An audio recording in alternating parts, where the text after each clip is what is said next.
Bom dia.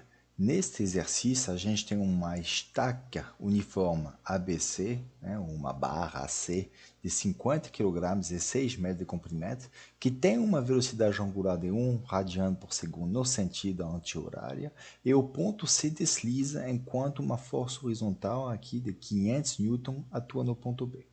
E o que quer saber, né, é determinar a aceleração do centro de gravidade, quer dizer, a aceleração linear da barra, né, e a força normal entre a estaca e o chão. Aqui a gente tem, né, uma dinâmica de corpo rígido.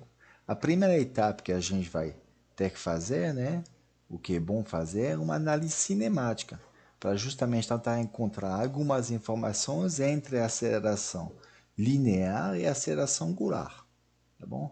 Então, para tanto, né, a gente descreve, né, a gente analisa o fato que a estaca tem um movimento plano geral, portanto, a gente vai descrever a sua cinemática como uma combinação de translação e de rotação, tá bom? Eu vou pegar o ponto C como o ponto de referência. Então, aqui eu representei o resultado, vamos dizer, final, né? A aceleração do ponto C. A única coisa que eu sei de fato é que ela está no plano, né? Está horizontal, que ela aponta para a direita e para a esquerda, a gente verá no futuro. E eu só representei a aceleração do ponto G, né? A aceleração do centro de massa de maneira inclinada e a gente vai desenvolver. Agora, eu vou descrever esse movimento, né, como a translação. Então, todos os pontos da barra vão ter a mesma aceleração que o ponto C, né, em particular o centro de massa que nos interessa, e vou adicionar essa translação, uma rotação em torno do ponto G. Bom, então isso aí quer dizer o quê? Que eu tenho essa componente de aceleração, e no movimento de rotação, a gente pode ter a componente tangencial e normal. Lembrando que a gente vai pegar o mesmo sentido da aceleração angular que da velocidade angular. Então, neste caso, a aceleração tangencial ela aponta para a esquerda, né? E ela vale 3 alfa.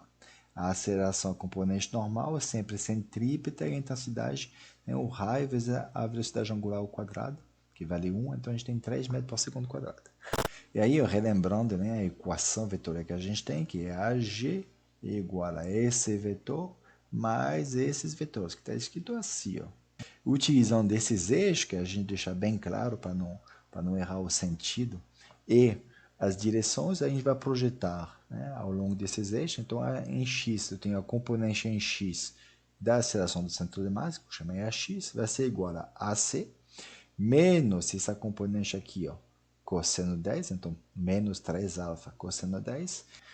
Então aqui eu tenho 80 graus, então vai ser mais 3 cosseno 80. Então a gente tem aqui uma equação que relaciona a componente em x da aceleração do centro de massa com a aceleração do ponto C, a aceleração angular, e fazendo a projeção no eixo y, né? Aqui não tem, vale zero, e aqui a gente tem o seno, ao invés do cosseno, e todo negativo.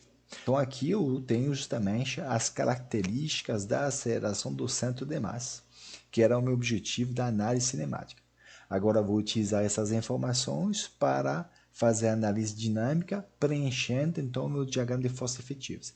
Aí um erro que acontece de vez em quando é que vocês invertem o sentido dos eixos x e y em relação à análise cinemática anterior. E aí, se você fizer isso aí, os resultados que vocês obteve já não são mais bons, ok?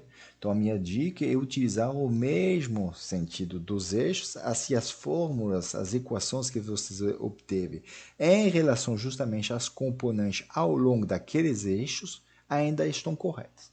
Então, descrevo o diagrama de forças efetivas, né? Então, a gente tem essas duas forças efetivas ao longo da horizontal e da vertical, não esquece a massa, né? A gente tem um binário com o devido momento do binário, que vai dar IG alfa, né? No mesmo sentido que na análise cinemática. Na parte do diagrama de corpo livre, né, a gente tem a força aqui, horizontal, de 500 Newton, o peso, não esqueça do peso, a normal, e como ele está deslizando, a gente tem a força de atrito cinética. Okay? Então, fazendo a análise, em primeiro, A gente vai utilizar a equação dos momentos. Então, o momento total em relação ao ponto no diagrama de corpo livre vai ser igual ao momento total em relação ao mesmo ponto no diagrama de forças efetivas. Aí eu escolhi, né, o ponto G, o centro de massa, e aí nesse caso a gente tem, né, eu não botei aqui, ó, utilizando esse aí como sentido positivo. Então, o momento da força F, tá bom? Vai ser o quê? Vai ser primeiro positivo, né? Vai corresponder à distância, né? O braço da alavanca. Esse braço da alavanca vai corresponder a essa distância, essa altura, né? Do centro de massa, menos 2. Essa altura é o quê? 3 seno tanto, menos 2. Isso aí me dá essa distância, né? O braço da alavanca vezes F, ok? Mas, né, a normal também aqui para a inclinação vai produzir um momento positivo, né, e agora vai ser o braço da alavanca, que é isso, então é 3 vezes cosseno θ, né, vezes n, menos, né, porque a força de atrito cinético ela dá um momento no sentido oposto, então menos a distância, agora o braço da alavanca, agora vai ser 3 seno θ, okay? Vezes Fc. Lembrando que a força cinética vale μCe.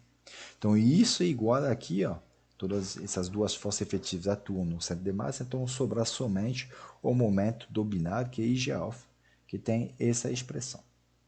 Então, substituindo os valores que a gente tem, e lembrando que Fc é igual a μCn, a gente encontra essa primeira equação que relaciona a aceleração angular com a normal.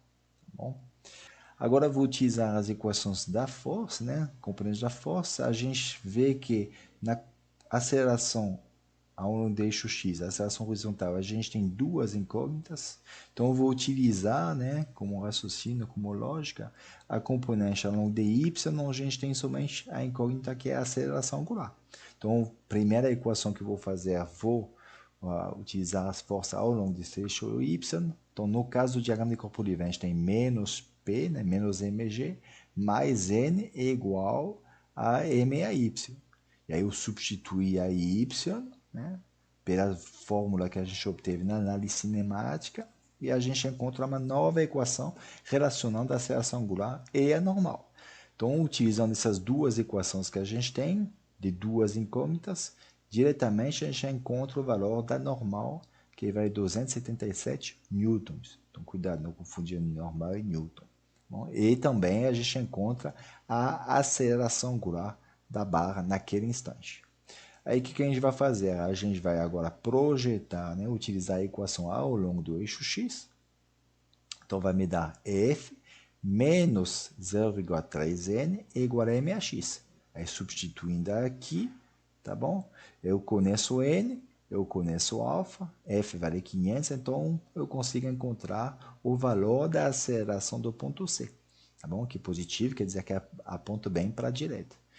Aí substituindo, então, essas informações nas duas equações, né, das componentes da aceleração do centro de massa, A1 de x e A1 de y, a gente encontra as duas componentes.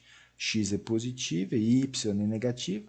Então, utilizando essas duas componentes, a gente encontra a intensidade, né, o modo da aceleração do centro de massa, 9,3 metros por segundo, assim como a sua direção, que é inclinada para baixo, né, que faz um ângulo de 27,4 graus com a horizontal.